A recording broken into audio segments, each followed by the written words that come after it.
Bible Jim here. I'm a big California Angels fan, been following them since they first started, and just heard that one of their great players that they had is Garrett Anderson died at a young age in his early 50s. So I thought I'd talk about death because death is not easy to cope with.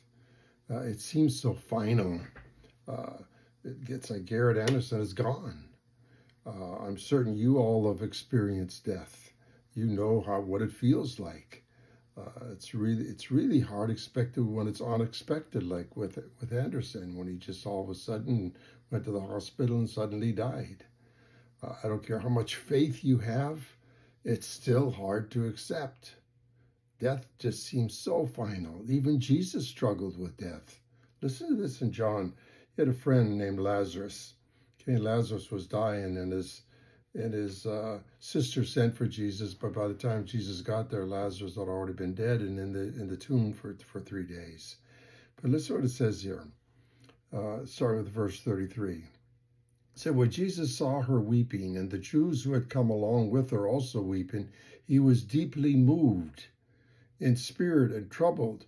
Where have you laid him? He asked. Come and see, Lord, they replied. Jesus wept. Then the Jews said, see how he loved them? Jesus wept over his friend that had died, even though he knew he was going to raise him from the dead. Verse 38, Jesus once more deeply moved came to the tomb.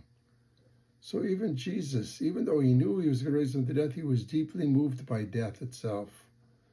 So we know that someone we love that's a Christian, we know that they will go to heaven, but we still cry when they die, just like Jesus did.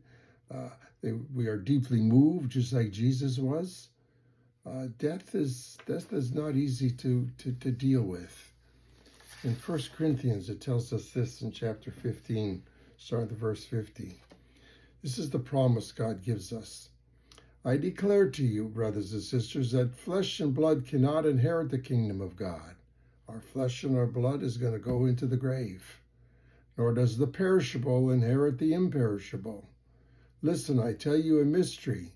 We will all be changed in a flash, in the twinkling of an eye, at the last trumpet. For the trumpet will sound, the dead will be raised imperishable, and we will be changed. For the perishable must clothe itself with the imperishable, and the mortal with immortality.